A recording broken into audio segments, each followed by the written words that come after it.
Today we're going to start Chapter 10. Chapter 10 deals with economic growth, the financial system, and business cycles. Now we're going to focus on the importance of long-run economic growth, the roles of the financial system in facilitating long-run economic growth, and then we're going to explain what happens during the business cycle. Now, a successful economy is capable of increasing production of goods and services faster than the growth in its population. Now, we all want the United States to have a strong economy. And the reason why is because hopefully that will result in a better life for us as citizens. Now, in this chapter, we're going to discuss what it means for the economy to be strong or weak, and then also what are some of the factors that contribute to a strong or weak economy. Now, when discussing long-run economic growth, we're going to be analyzing the process by which rising productivity increases the average standard of living. So by definition, long-run economic growth is going to look at the process by which rising productivity increases the average standard of living.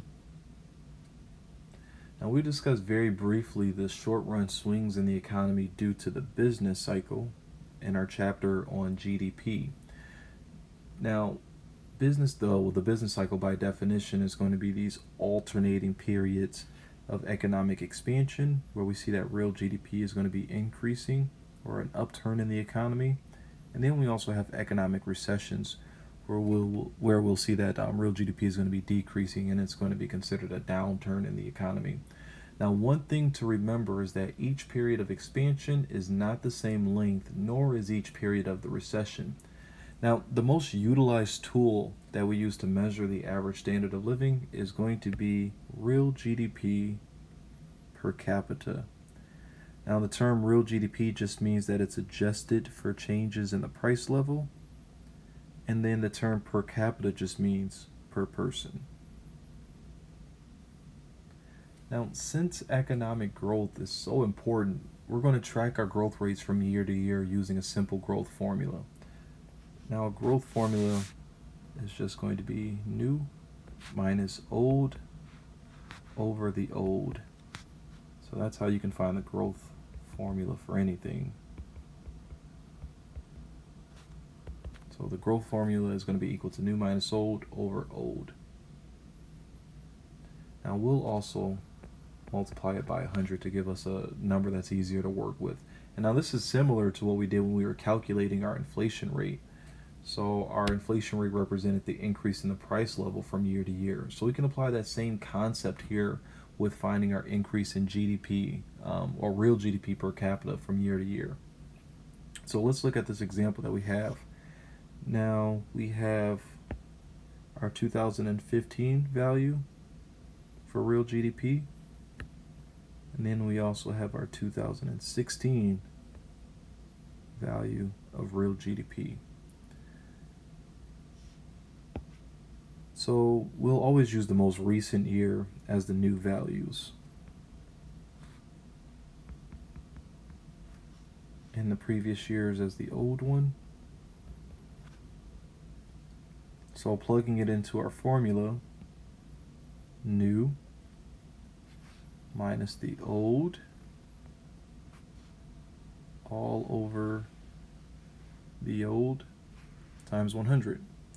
So we see that from 2015 to 2016, real GDP increased by 1.6%. Now we can also, after finding the growth rate, we can also take the average over a few years. Now, of course, to find the average of anything, you just sum up the number and divide it by however many there are. So in our case here, we have our values for 2014, 2015, and then 2016.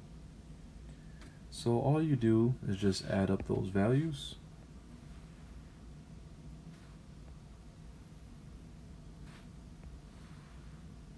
And then divided by however many there are. So we have 3. So times 100, that gives us our average annual real GDP growth of 2.2%. Now, lastly, in terms of calculating our growth rate, we can judge how rapidly an economic variable grows by calculating how many years it will take to double. Now that is where this rule of 70 comes into play. So an easy way to calculate how many years it'll take real GDP per capita to double is to use the rule of 70. Now the formula for this rule is the number of years to double is going to be equal to 70, where the rule of 70 gets its name from, divided by whatever the growth rate is, because that should be a constant number. Now if the growth rate is 5% here, so we would just say 70 over 5, which is equal to 14. So if the United States had a steady growth rate of 5%, it would take 14 years for our real GDP to double. Now, small differences in growth rate can have large effects on how rapidly the standard of living in a country increases. Now, increases in real GDP per capita rely heavily on increases in labor productivity. So increases in real GDP per capita rely heavily on increases in labor productivity. Now, economists usually measure labor productivity as output per hour of work in order to avoid fluctuations in the length of the workday and then also in the fraction of the population employed. Now, economists believe two key factors determine labor productivity, and that is going to be the quantity of capital and then also the level of technology. So let's look at those two variables. So starting with capital. So going back to our definition of capital that I believe we had in chapter 1, that's going to be anything that's man-made or woman-made that contributes to the production process. So for Domino's, it may be a pizza oven. For Apple, it could be the machinery that they use to make their iPhones. That's going to serve as capital. So to increase labor productivity, we need to have an increase in these areas. So an increase in capital per hour worked. Now, the total amount of physical capital available in a country is known as the country's capital stock. As the capital stock per hour worked increases, worker productivity increases. So the more capital a worker has available to use, the more productive that worker will be. Now, this also includes that human capital. And we talked about human capital referring to like the accumulated knowledge and skills workers acquire from education and training or even from their life experiences. So increases in human capital also stimulate economic growth. Now, economic growth also depends more on technological changes than on increases in capital worked per hour. Technological changes and increase in the quantity of output firms can produce using a given quantity of inputs. So improvements in capital or methods to combine inputs into outputs once again allows workers to produce more in a given period of time. Now, most technological changes are going to be embodied in new machinery or equipment or software, so swapping out one for another. Now, in implementing technological change, entrepreneurs are very important. Now, the reason why this is because they make the crucial decisions about whether to introduce new technology to produce better or lower cost products, and then entrepreneurs also decide whether to allocate the firm's resources to research and development that can result in new technologies. Now, a key requirement for economic growth is also that the government must provide secure rights to private property, so these property rights.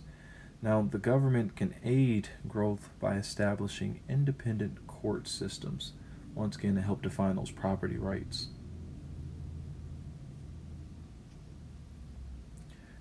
So moving on to potential GDP. Now, potential GDP, which we'll just say is Y sub P, is going to be the level of real GDP attained when all firms are operating at capacity. So when all firms are operating at capacity or their full potential. Now keep in mind that capacity refers to normal operation, so the normal hours of operation and also the normal amount of workers. So that means that there's no extra workers that are working outside of the norm, or the firm isn't extended or have hours extended past what their normal hours of operation. Now, potential GDP will increase over time as the labor force grows.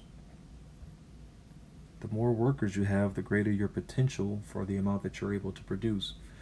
So the potential GDP will increase over time as the labor force grows. That means that new factories and offices buildings are being built, new machinery and equipment are being installed, and technological changes are taking place.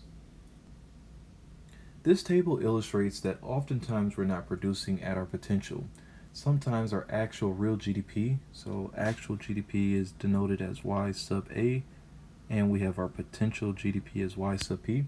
So sometimes our actual GDP may be below our potential. So right here, we see that our actual output is less than our potential. When this occurs, that normally means that there's a recession.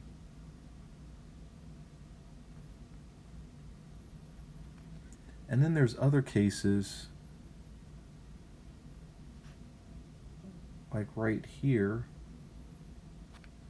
where we see that our actual output is greater than our potential.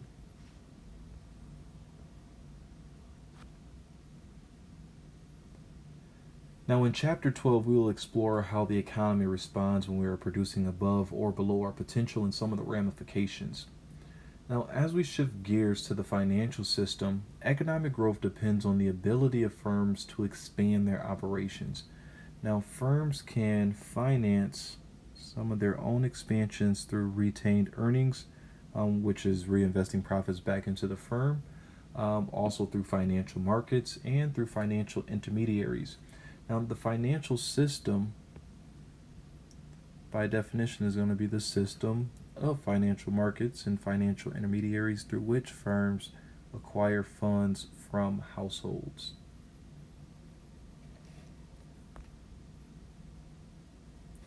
Now, moving on to financial markets, this slide gives an overview of what financial markets entail. So by definition, financial markets are markets where financial securities, such as stocks and bonds, are bought and sold.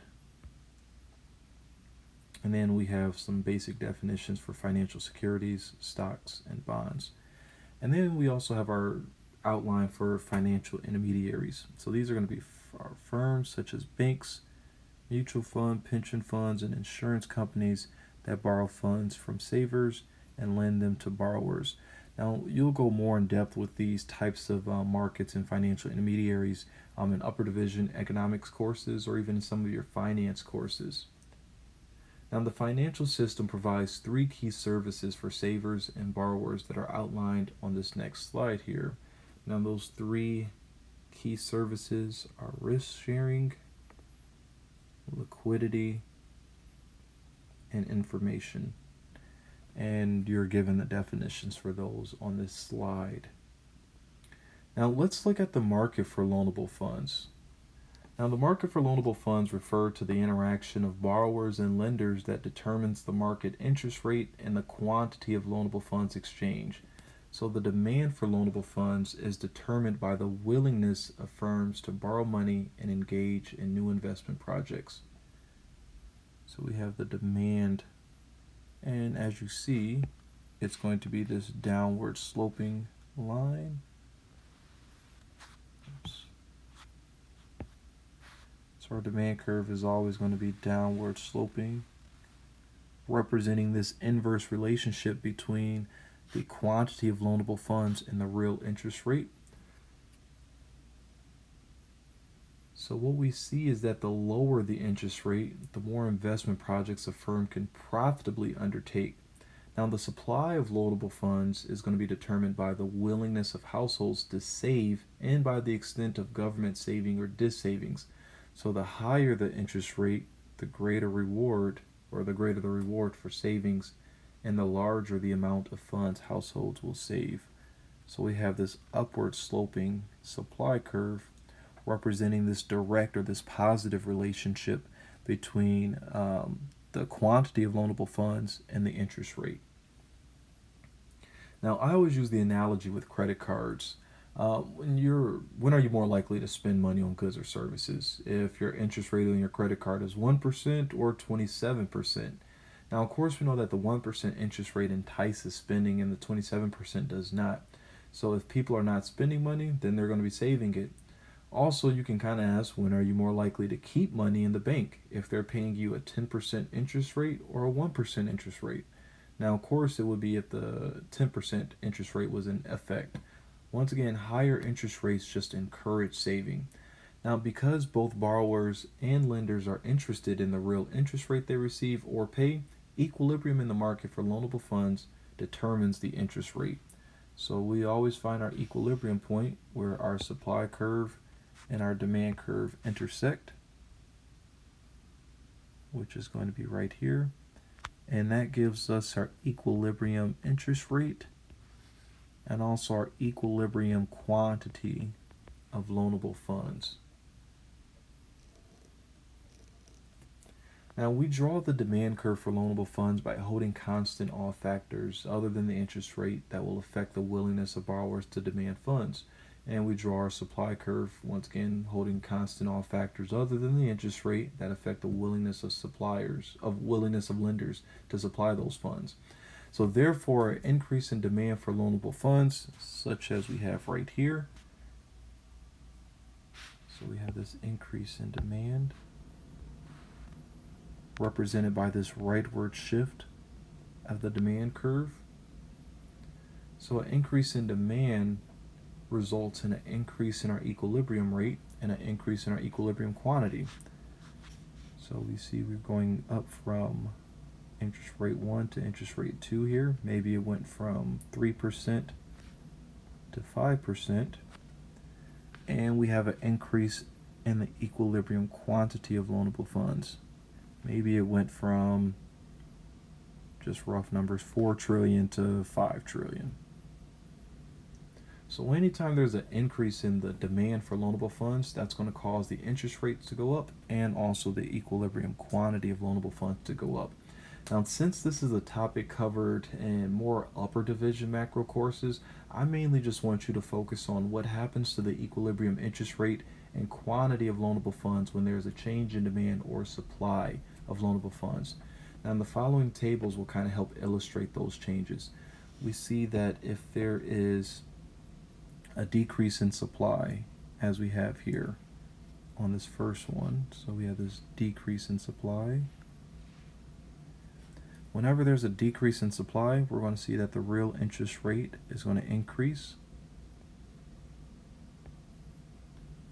and investment is going to decrease. If there's a decrease in investment, that means that our loanable funds are going to go down, or the equilibrium quantity of loanable funds are going to go down. Then we also see what happens if there is an increase in supply. We would expect the real interest rate to decrease and investment is going to increase. So as the quantity of loanable funds are going to go up. And then we have our changes in demand. So if there's an increase in demand, we see that the real interest rate and the level of investment is going to increase. So if our interest rate was at 3% and we started at $5 billion, when there's an increase in the demand for loanable funds, that's going to drive the interest rate up to maybe 4%.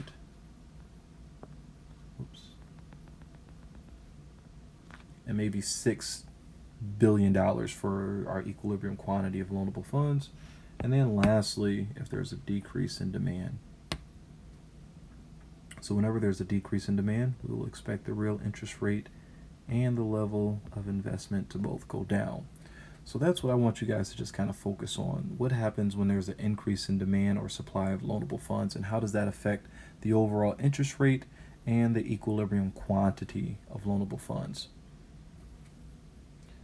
Now, since at least the early 19th century, the U.S. economy has experienced business cycles. So these business cycles are going to be these alternating periods of expanding and contracting economic activity. Now, the business cycle is going to consist of 4 phases.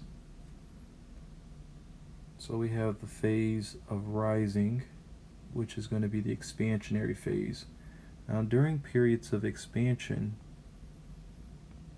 we're going to see that real GDP is increasing because as we look at our business cycle, on our vertical axis we have real GDP, on our horizontal axis we have time, so the years. So real GDP is going to be increasing. Now, during times of economic expansion, this means that real GDP goes up. We're also going to see that unemployment goes down because more people are going to be working. And then also incomes are going to increase because more people are working. So these are going to be some of the things that occur during economic expansions. There's going to be an increase in real GDP, there's going to be an increase in incomes, and a decrease in the unemployment rate. Now, we also have periods of recession. Recessions are going to be downturns in the economy, so downturn in economic activity. Now, during periods of recessions, we see real GDP is going down. Now, as real GDP goes down, that's going to cause unemployment to go up. And as more people are unemployed, incomes are going to go down. So these are going to be our economic recessions. Now, we also have those points where we change from one phase to the other. So that's going to be peaks, which is where real GDP reaches its max during that portion of the business cycle. And then we also have the trough, where real GDP bottoms out. So typically a business cycle is going from one peak to another peak, or from one trough to another trough, and that's how we typically measure the business cycles. Now, one of the basic definitions that we use, or that we see is utilized, the textbook refers to as this media definition of a recession, and that's 2 consecutive quarters of declining real GDP. So for 2 consecutive quarters, or for 6 months straight, there's a decrease in real GDP. Now, economists use this more elaborate definition.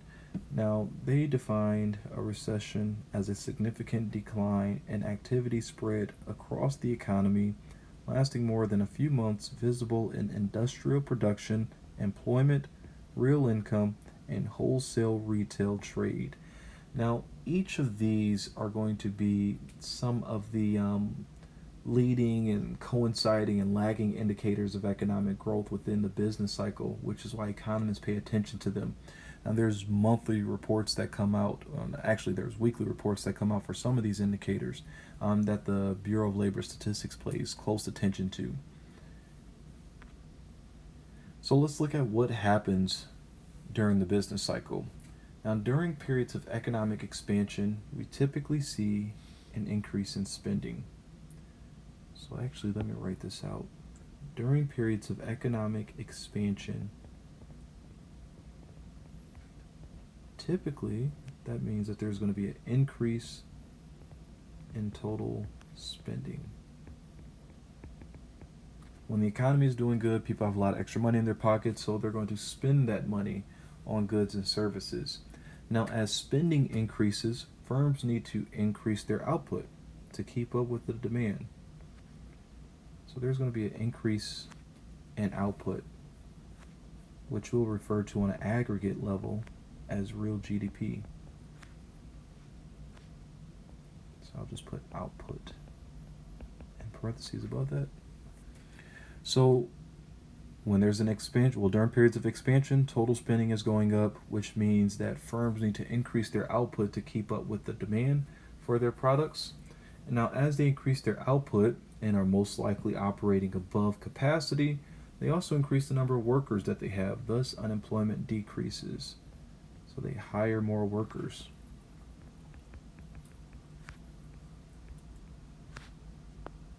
Because in order to increase your output, you need more workers. As a result of hiring more workers, once again, unemployment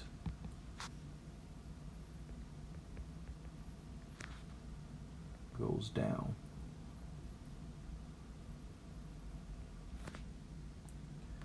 Now, as they hire more workers, this is going to lead to incomes going up, because more people working means an economy where there's more money flowing. So income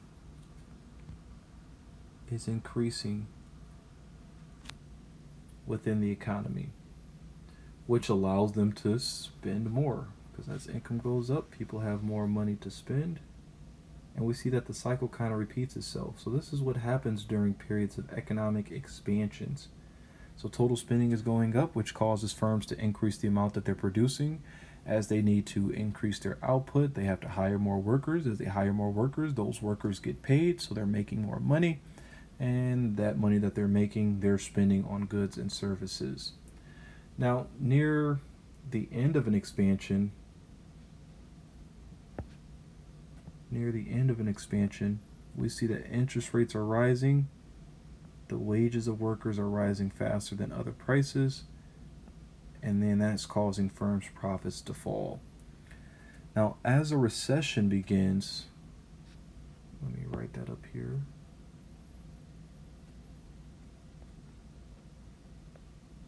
Because we're going to see that the same things are going to be affected.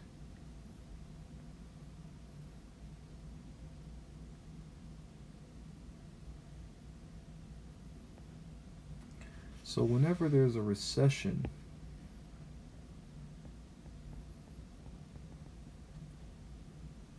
spending is going to be down. So there's going to be a decrease in total spending because the economy is not in really good shape during recessions. So if people kind of unsure of what their financial outlook looks like, they're going to decrease their spending. Now with a decrease in total spending, now we'll see that firms aren't able to sell as much as they were, so firms don't need to produce as much as they were previously because inventory is starting to pile up or accumulate of the items that they can't sell. So they're going to cut back on production. So there's going to be a decrease in output. Now, if firms are cutting back on the amount that they're producing, they're not going to need as many workers. So they're going to start laying off workers.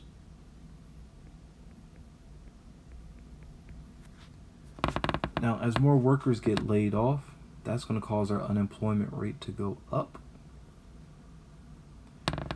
As more people are being laid off, incomes across the economy are going to start to go down, as a lot of people are going to be out of work. And with incomes going down, that's less money that people have to spend, which once again feeds into the recession. So we see total spending is going to continue to decrease. Real GDP will continue to go down as output falls.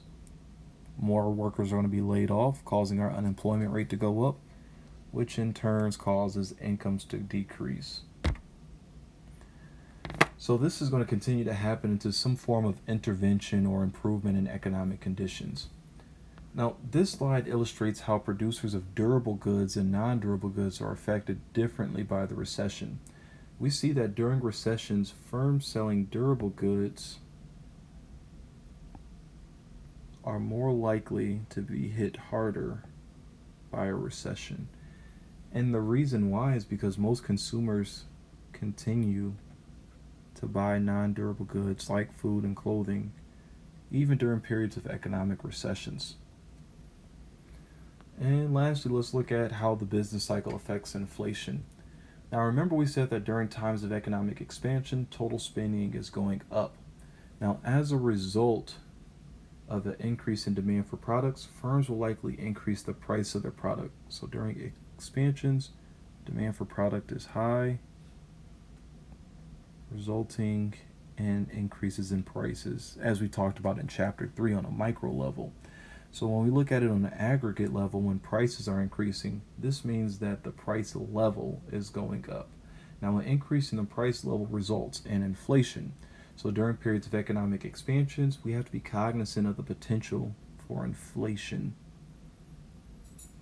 Now, during recessions, we saw that demand for products is low relative to supply, resulting in prices increasing slower or even decreasing. Now, if you recall when we looked at our chapter on inflation, if there's a decrease in the rate of inflation, so prices are still going up, but at a slower rate, that's going to be disinflation, or we can say a low inflation. And then if prices are going down, that's going to be deflation, where we're looking at on an aggregate level, prices are decreasing. So I hope this helps as you prepare for the assignments for this unit. As always, if you have any questions, please feel free to shoot me an email.